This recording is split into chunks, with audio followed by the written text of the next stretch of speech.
esses esquismos, todas essas partículas de demência, como roedores dentro do meu pensamento lúcido. Também o meu pensamento tem porões com portas fechadas, como os meus pelos. Também o pensamento coça. Também o pensamento pinica. Eu vim para a universidade para tentar parar de olhar para dentro, parar de ter esse toque todo, esses tiques todos. E, no entanto, só me ensinaram a olhar mais para dentro, mais para dentro, mais para dentro, mais para dentro. Abrir os porões. E quando eu chegava no porão, eu tinha que entrar dentro da parede do porão. E dentro da parede do porão. E dentro da parede do porão. E dentro da parede do porão. Até chegar nas últimas partículas. E as últimas partículas me disseram: elas são as elusivas, construtoras de tudo. Eu me inclinei, mas a coceira não passou. A coceira não passa, tudo coça. São esses bichos micro-escrotos que fixaram residência nas minhas dobras, na minha pele, nas minhas tripas, nos meus beiços, dentro do meu nariz, dos meus cabelos. Eles me impelem a arranhar, a unhar, a me roçar, convulsivos. Melhor lavar a mão. Alguém tem uma bacia? Não? Limpar na roupa, então. Limpar esses vírus. Ah, eu gosto de limpar minhas mãos. Eu gosto quando minhas mãos estão limpas. Toque! Eu gosto quando elas estão limpas.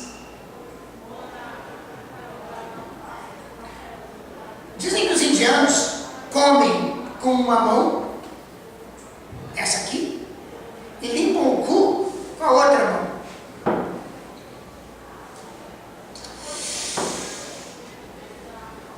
Cada mão tem sempre o seu microambiente. Prefiro assim. Mas aí quando eu cruzo as mãos, é um encontro de microculturas.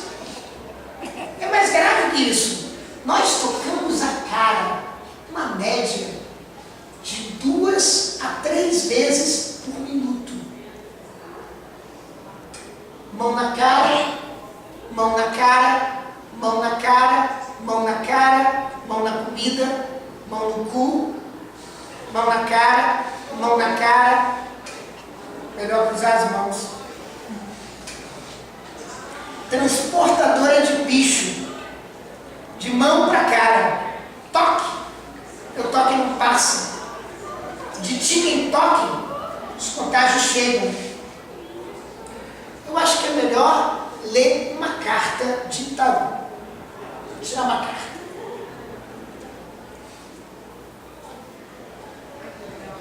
O sol. Sol. Saiu o sol. Você sabe ler tarô? O seu gato, que você transporta no seu ombro. Eu não sei o que diz essa carta, mas não importa, porque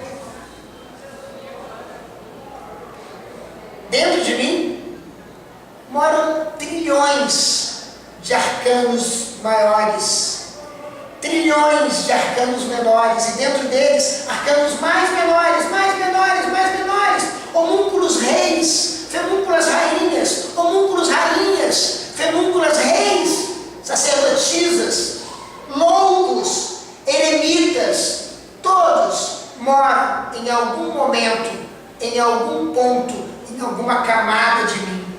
E também está lá o sol, da microbiota, da minha microbiota. De perto, nada está errado, já que cada verdade está composta de montanhas de mentiras. De dentro, tudo é diferente do que parece do lado de fora. Minha cara, ou minha predileção por tomates amarelos, não parece uma espiral. Mas talvez esteja lá na minha espiral de DNA. Tudo comprimido, condensado, reduzido, comprimido, condensado. E ainda sobra muito espaço lá embaixo. E talvez, requerendo apenas do meu DNA, um expediente de tradução. Tradução também depende de outras minúcias, de outras enxurradas em miniatura. Dentro de um rei, tem um enforcado. Dentro de um enforcado, tem uma sacerdotisa. Dentro de uma sacerdotisa, tem uma torre. Dentro da torre, tem uma estrela. Dentro da estrela, tem uma lua. Dentro da lua, tem um louco. Somos todas colecionadoras de destinos em miniatura. De oráculos que roçam em outros oráculos. De componentes intrusos. De um novo bicho que se aninhou dentro da minha fauna, que vai mudar tudo. Nossas manivelas são geradas por populações de sais, de cristais, de elementais, por alianças demoníacas em pequena escala, diamonds, acopladas à sociedade de células, e a precária diplomacia de migração e de contrabando. Visto de dentro, tudo pode ser diferente. Há quase 90 anos atrás, falava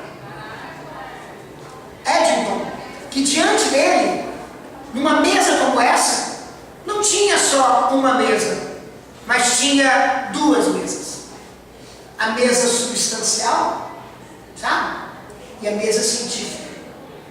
A mesa substancial é muito diferente da mesa científica. A mesa científica é feita de nacos menores do que qualquer naco de madeira. É quase vazia. Não tem cheiro, não tem cor. E se a gente lambê-la, a mesa científica, ela é insossa. Mas a mesa substancial não é insossa. Diante de mim, tem duas mesas.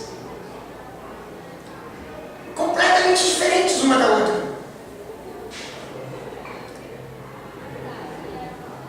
Ele via, o Eddington, a nanomania de procurar a mesa dentro da mesa.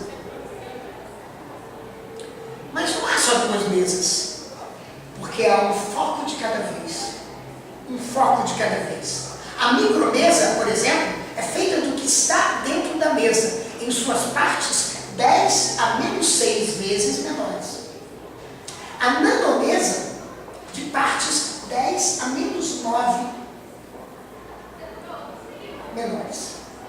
A picomesa, de partes 10 a menos 12 menores.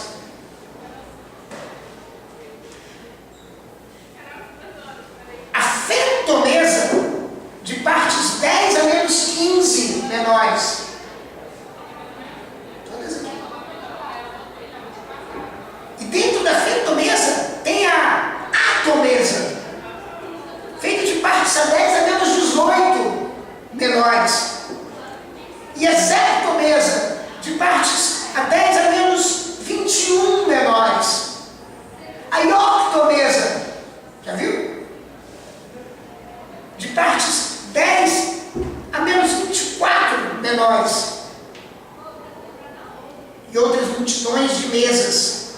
uma cabendo dentro de outra, como matrioshkas.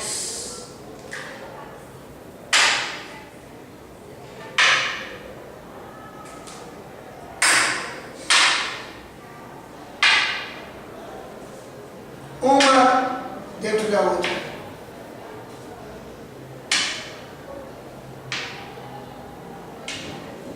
Até chegar no próximo.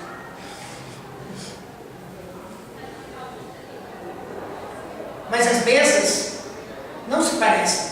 Elas ficam cada vez menos substanciais a cada mergulho, no mais ínfimo, mais estranhas, mais irreconhecíveis, menos mesa. Há um sentido em que elas não estão todas aqui ao mesmo tempo.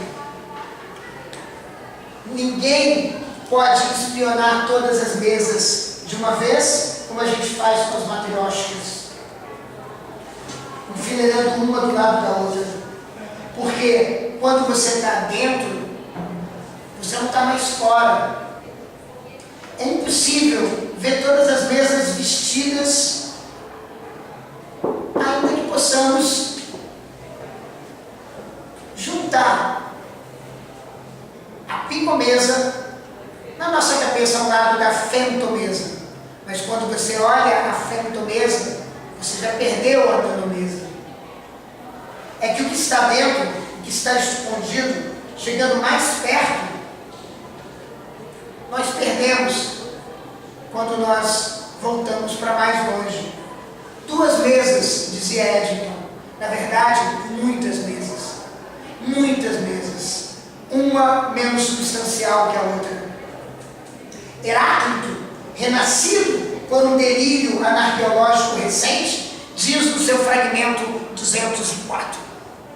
Se estamos em um exercício de voyeurismo das coisas mesmas, como parece que tanta gente anda pensando, essas coisas também agem decidindo o que permitirão que seja visto. Raramente as coisas são apenas espionadas. Elas estão em uma sala de onde as vemos, mas elas não estão inertes. Elas estão fazendo um peep show. Elas decidem como as vemos, onde as vemos, quando as vemos, e vão para casa depois do horário do trabalho. Quando se vê o próximo, já não se vê os micróbios que eles constituem, e nem a madeira em que habitam. Para ver por dentro, é preciso entrar. Quando se entra, não se fica mais do lado de fora. Estar em qualquer lugar, mesmo para o olho, é estar em um lugar particular, como estar em uma encruzilhada, onde há um horizonte. Qualquer olho só vê até onde vai a vista, até onde vai o foco. Todo o resto fica sem foco, aturdido. Para você focar em uma coisa, você tem que desfocar nas outras. E as outras ficam indistintas, como as brumas para além do horizonte, como a noite. Escura. Para focar em alguma coisa, é preciso decidir ver alguma coisa do que a gente vê. O ínfimo também ama esconder-se. E ele se esconde no imenso. O ínfimo se fantasia, mas a fantasia é que faz com que o ínfimo, disfarçando o seu íntimo, apareça fantasiado a olho nu nessa mesa. Substancial, tão substancial. As mesas de Eddington e tantas outras são diferentes aqui. Nada lembra uma mesa na aparência microscópica dos quartos recônditos dela. Toda coisa é revestida de outra, e de outra, e de outra. Corpúsculos nanoscópicos muito diferentes. Trata-se de uma tectônica do pequeno, que pulsa as diferenças dos grandes. Mas por vezes, aparece uma outra nanomania. Por vezes, vocês sabem, o pequeno prefigura o grande. Por vezes, o pequeno prefigura o que compõe. Assim, com os pequenos insetos que flutuam pelos fluidos dos insetos macroscópicos, ácaros parecem mosquitos, vermes parecem lagartas. Às vezes, as coisas se reproduzem em miniaturas. Toque! Uma vez,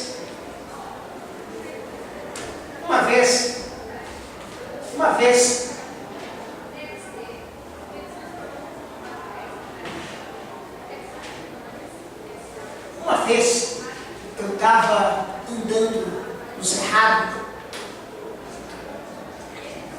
encontrei um barranco cercado de flores, cor de laranja, e no meio delas uma poça de água profunda. Como eu sou o profeta das grandezas do ínfimo, o cisco do quark, eu comecei a coletar aquela água na beira dos aguapés, nas minhas garrafinhas em miniatura. E aí um outro, que estava naquela expedição nanomaníaca pelo cerrado, sentou do meu lado e falou assim: eu sou especialista nas pequenas paineiras que voam das barrigudas. Quando a gente olha para dentro das painas, a gente vê barrigas. E uma vez eu encontrei uma pesquisadora que chamava Rebeca Viana, que foi estudar o jalapão. E quando ela foi estudar o jalapão, ela queria estudar o capim-dourado. E ela pegou os artesãos do capim-dourado, que fazem vasos, cestas, mandalas, pratos de capim-dourado, e colocou todos esses artesãos e artesãs com lupas e microscópios, observando o que havia dentro do capim-dourado. E ele me dizia, e as artesãs, vendo o que há por dentro do capim-dourado, viram suas cestas, suas mandalas, seus pratos, seus vasos prefigurados de dentro do material do capim-dourado. Eu enchendo vidros e vidros de porções de água do barranco e ele me contando. As artesãs viram vasos, pratos, mandalas, cestas no microscópio focado no capim-dourado. As formas estavam lá. Ou pelo menos, assim foi o meu pequeno delírio. Meu pequeno delírio do pequeno. Mas eu corri para casa, coloquei aquelas águas dentro da lâmina do microscópio. E lá eu vi os pequenos percevejos, os pequenos caranguejos, no meio deles uma sereia cercada de nanochumos. As coisas se repetem, recapitulam suas formas. O recapitulacionismo é o antigo delírio do retorno. Killmeyer, Ockham, Cuvier, Schelling, Haeckel, Geoffroy Saint-Hilaire, Goethe, todos recapitulacionistas maníacos. Formas vivas recapitulam seus cristais formadores. Estados dos embriões recapitulam estágios passados na história da espécie. Homúnculos prefiguram as províncias dos humanos. Corpos recapitulam protoplasmas. Toda a natureza recapitula o germe primário de ovários. Rochas recapitulam micro-organismos. Células recapitulam átomos. Nebulosas recapitulam águias e tarântulas. A longa história dos retornos. Micróbios parodiam planetas. Nanomanias prefiguram megalomanias. O ínfimo recapitula o imenso. O micromundo insubstancial insinua o calibre da substância. Eis a nanomania do mundo em miniatura.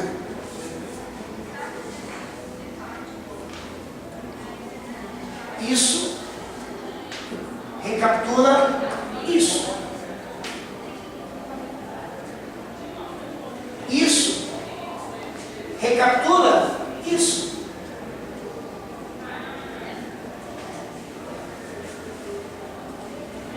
Isso recapitula isso.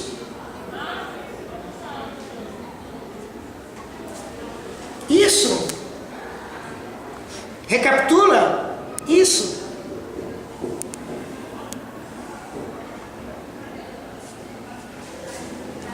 Isso recapitula isso. Ou é o contrário? Isso recapitula isso. Ou é o contrário?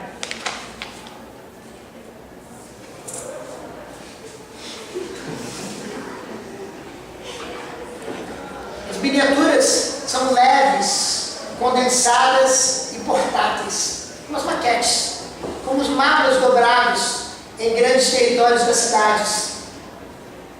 Ou então, as maquetes são imensas, como esses vírus, que não são miniaturas, são maxiaturas.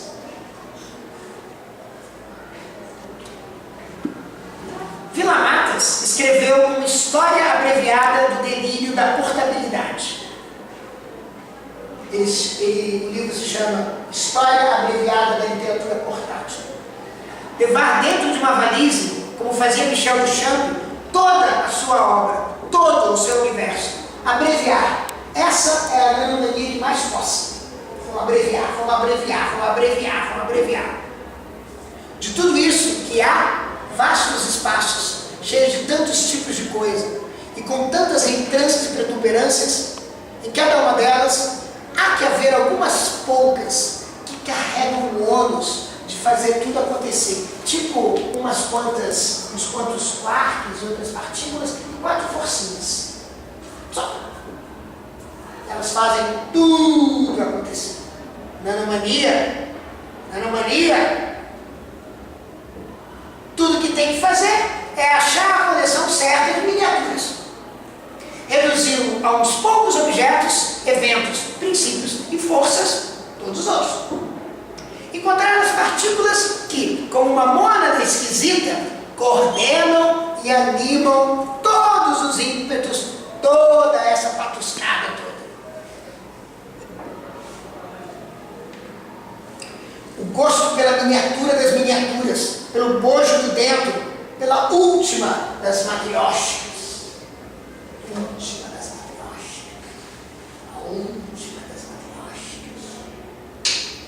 Chegamos à última das matrióticas.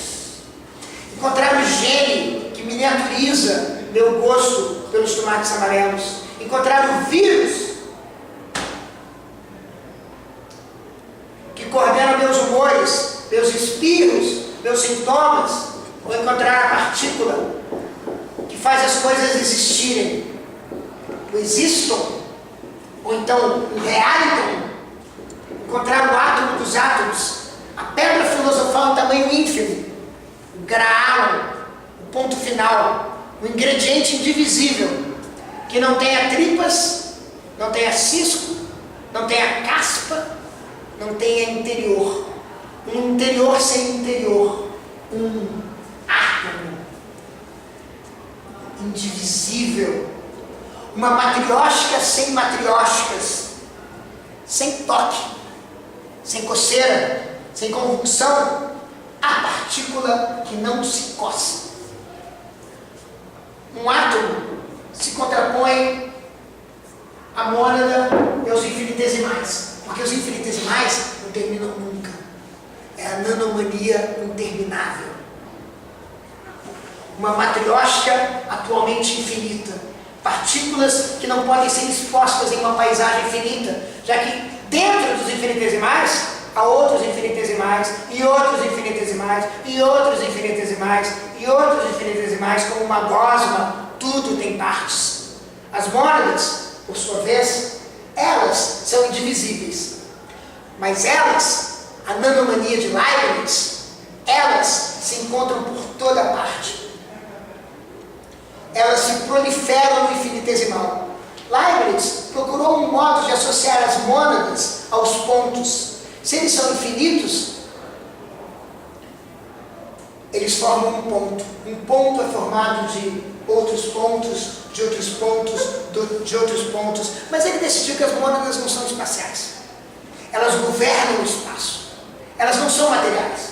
Elas governam a matéria. Não há nenhuma porção de matéria, por menor que seja, que não esteja repleta dessas inteléquias. Elas governam um departamento em aliança com as outras mônadas, que governam partes daquele departamento.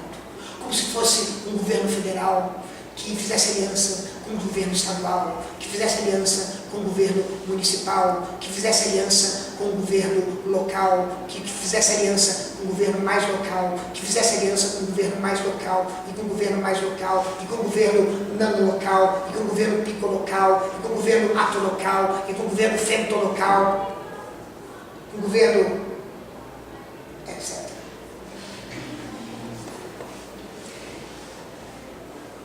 Microsuceranos e nanovassalos, nanosuceranos e picovassalos, uma coceira interminável. Os corpos estão cheios de corpúsculos, cada qual com sua alma, que tece alianças com almúculas. A alma governa o corpo com suas almúculas.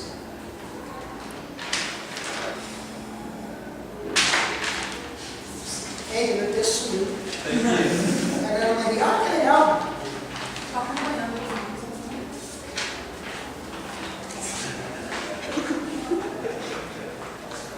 A alma se expressa.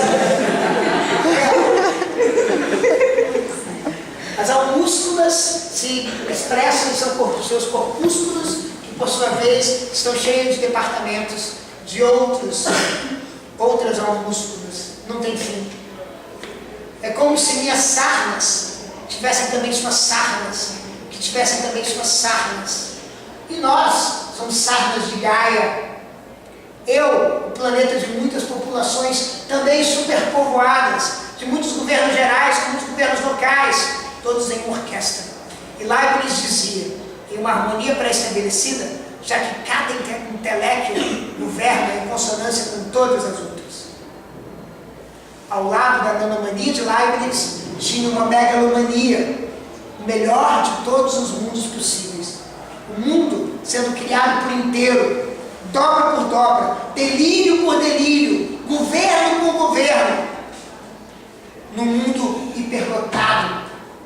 Foi assim que Leibniz conseguiu exorcizar o desgoverno das alianças feitas com outras alianças, feitas de outras alianças, feitas de outras alianças, feitas de outras alianças. A matéria se dissolve em inteléquias com territórios infinitesimais. A vida também é uma nanomania. A vida também é um delírio do pequeno. Aquilo que forma a vida, pequeno, na escala do 10 a menos 8, mais ou menos. Na escala das moléculas de adenina, guanina, citosina e timina. Nada pode ser menor do que isso e está vivo. A vida tem seus ingredientes atômicos. Eles não cabem no bóson.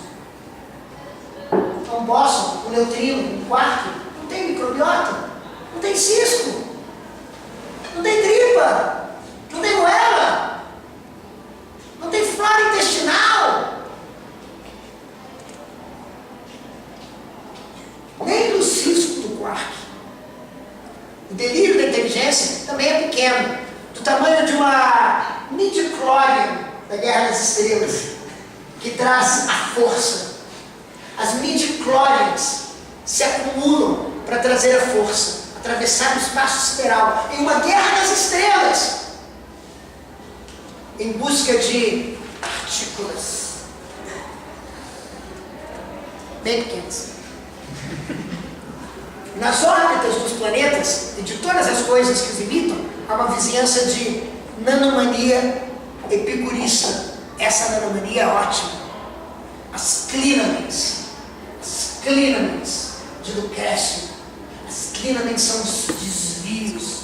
Os átomos, ele diz, se desviam minimamente das suas órbitas. Minimamente das suas órbitas. Se desviam minimamente das suas órbitas. Quase nada, quase imperceptíveis variações das suas órbitas. As clinamens ocorrem, talvez porque as repetições encontram sempre um meio diferente onde elas têm lugar. Cada girada da órbita gira sobre um meio diferente. Existir é coincidir, é medir forças com o que mais há. E assim, nenhuma trajetória resiste ao desvio. Nenhuma recapitulação resiste a esbarrar com outras recapitulações. Nenhum homúnculo, por mais determinado que seja, resiste a uma paixão súbita por um outro homúnculo que desvia sua rota. Uma clinamen. O ímpeto do novo é também o delírio do pequeno, porque os epicuristas diziam: se não fosse o pequeno desvio na órbita, o novo jamais surgiria no universo. É justamente porque a órbita se desvia, nanomania, claro, né? Já que a órbita se desvia, e é só porque a órbita se desvia, minimamente, é que o novo pode aparecer. O ímpeto do novo é nanomania, os pequenos deslocamentos. Apenas as 3.000 vezes que levo a minha cara, a minha mão à minha cara, os microtoques, os nanotips, é neles que aparecem as coisas novas.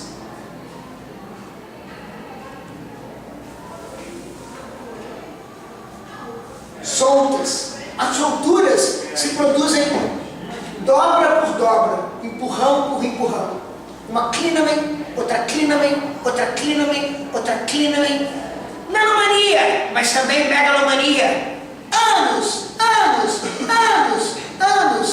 e alguma coisa nova surge. A vastidão do novo começa com um desvio, com uma repetição mal feita, com uma mensagem distorcida, com uma sequência de um jogo de telefone sem fio. O delírio do pequeno é também o horror ao vácuo vasto, o horror aos becos baldios, às paragens inabitáveis, aos silêncios. Os delírios começam com os silêncios.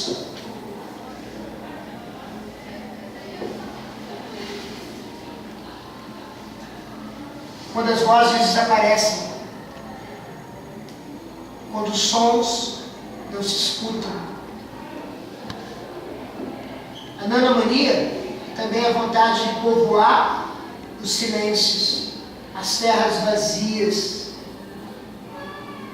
É o pequeno delírio da expressão, que é também o delírio do desvio, da distorção, do pequeno deslocamento sobre as órbitas traçadas.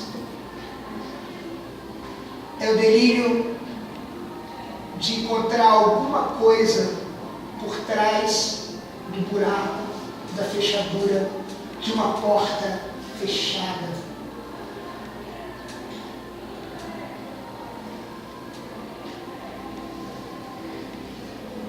Desde pequeno, eu aprendi a fazer esse orifício entre os dedos encurvados para ver esse feixe de luz e produzir essas órbitas. Eu ficava muito tempo olhando essas órbitas. Como profeta das grandezas do ínfimo confessou a vocês, era ali que ele via um objeto pequeno lá, no meio daquelas órbitas. O pequeno me hipnotizou. Pensava que teria um jeito de trazer os meus amigos para dentro dos meus olhos, mas as palavras eram grandes demais. O Deligny, que passou anos ao lado de autistas e nanomaníacos, dizia: e se fôssemos nós os que temos que aprender, os que temos que aprender a calar na língua deles? Os pequenos barulhos. O pequeno normalmente se ouve apenas quando aparece em grandes quantidades. Pequenos são os grunhidos, e também pequenos barulhos, os micro-ruídos, os monossílabos, que por vezes abreviam enormes amontoados de palavras impossíveis. Os grunhidos também têm seus ritmos, nanorritmos em miniatura. E as batidas pequenas se amontoam em ritmos, os ritmos que se distorcem através de batidas avulsas. O agora. Agora. Minúsculo, minúsculo agora. Mas agora também tem uma fechadura. E também tem um buraco na fechadura, para você olhar para dentro do agora. O agora é essa outra coceira nanomaníaca que me invade a todo minuto. É que o tempo também tem seus desertos, suas abundâncias, suas proliferações, suas partículas, seus bósons, suas organelas, seus núcleos, suas células.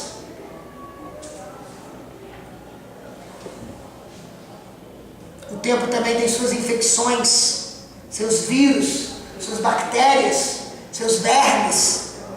O tempo de coçar.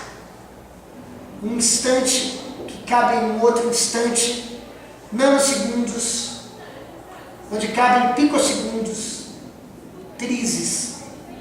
E não tem fim para o agora. Onde é que essa coceira vai parar?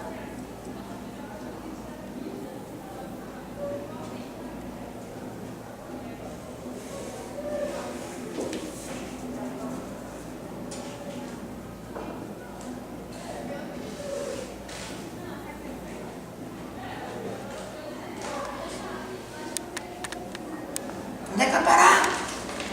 Parar não? Chega, vou cansar aqui sentado agora.